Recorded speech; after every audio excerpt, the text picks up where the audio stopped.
행복의 조건, 배우고 사랑하며 나누는 삶, 조경자. 한국국보문학 2022년 6월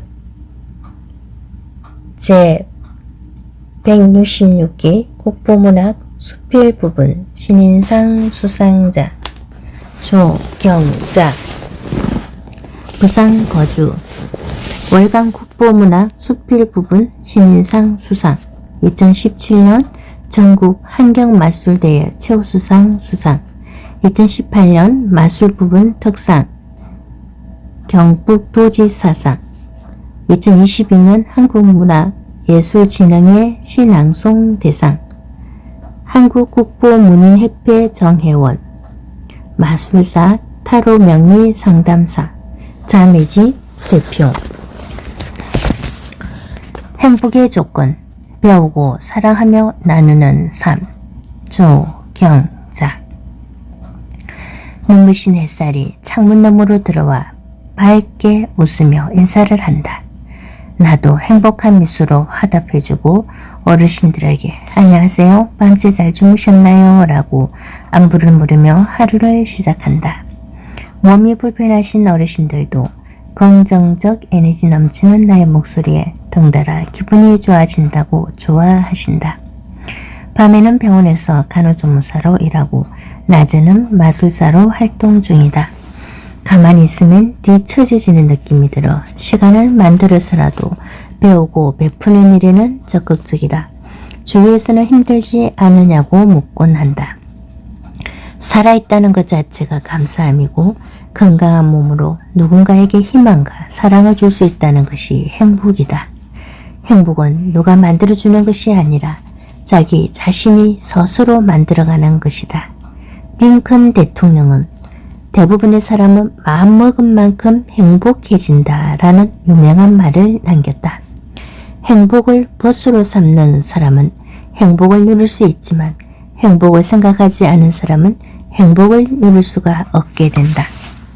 초등학교 때 매일 1시간 30분 동안 걸어서 다녔다. 1학년이라 작은 키에 큰 가방 메고 다니는 것이 힘에 부쳤지만 친구들과 함께 학교에 갈 수 있다는 것이 마냥 즐겁고 신났다. 병아리들이 제잘 그리며 아장아장 걷는 모습과 흡사하다. 밭에서 일하다 우리를 발견하신 어르신들은 손을 흔들어주며 반겨주신다. 학교 생활에 적응이 되어가던 어느 날 사천 비행장 정문 옆을 리아카에 채소를 가득 실어 힘겹게 오르막을 오르는 분을 보았다. 힘은 없지만 밀어드려야겠다는 생각에 달리가 힘껏 밀다가 그만 넘어져서 바퀴 살대에 손과 팔이 끼어 들어갔다. 살찜이 여기저기 흩어지고 붉은 선혈이 낭자 모습에 급이 질려 울지도 못하고 기절했다. 눈을 떠보니 병원이었다.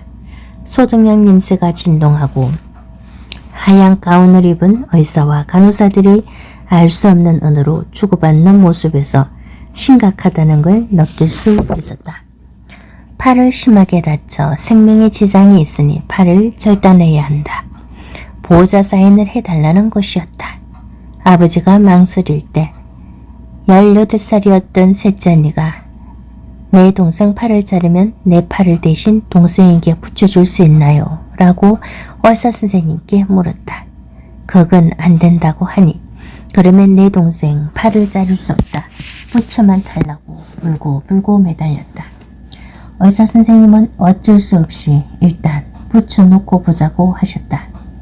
긴 병원 생활은 했지만 언니 덕분에 나의 팔은 그때의 흔적을 훈장처럼 떡하니 버티고 있지만 생활하는 데는 전혀 불편함 없이 건재하다.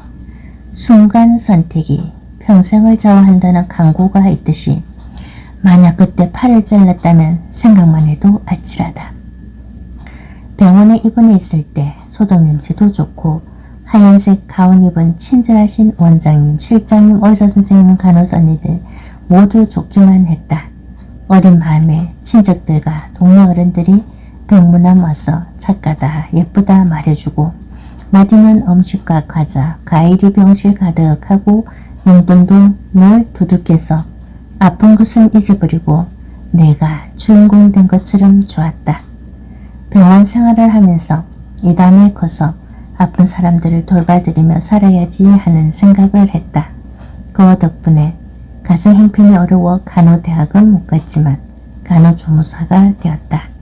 첫 병원 생활을 시작할 때 어떤 일이 있어도 환자에게 따뜻하고 친절하게 웃음을 잃지 말자라고 다짐을 했고 초심을 지키며 행복하게 근무하고 있다. 밤에는 환자들을 돌보고 낮에는 마술을 통하여 꿈과 희망, 사랑을 나눌 수 있어 행복하다. 그리고 다양한 것을 배울 수 있다는 것에 감사하다. 조지 벨런트의 행복의 조건을 감수한 이시영 박사는 평생 누릴 행복을 찾아가기에 아직은 늦지 않았다. 삶을 배우려면 일생이 걸린다. 널 배우며 살라라고 하셨다. 반백년을 살아보니 건강이 소중함, 일할 수 있는 것에 감사함, 봉사할 수 있고 배울 수 있는 것이 행복이란 걸 저실히 느낀다. 좋아하는 사람들과 소통하며 내 인생의 주인공으로 살아가는 나는 행복한 부자이다. 심사평. 삶의 가치를 간주할 수 있는 걸. 투관 여러 작품을 정독으로 몇 번을 살펴보았다. 그 가운데 조경자의 행복의 조건 배우고 살아가며 나누는 삶이 눈에 들어왔다. 삶을 간주하고 있는 바닥에 샘물 같은 정서가 맑게 흐르고 있기 때문이기도 하지만 극한의 경험 속에서도 담담하게 적응하고 깨달음을 사유화하지 않고 사해하로 눈에 들릴 수 있는 해안이 돋보이는 수작임을 직감하였기 때문이다. 논의는 이유 없이 동으로 결론을 냈다.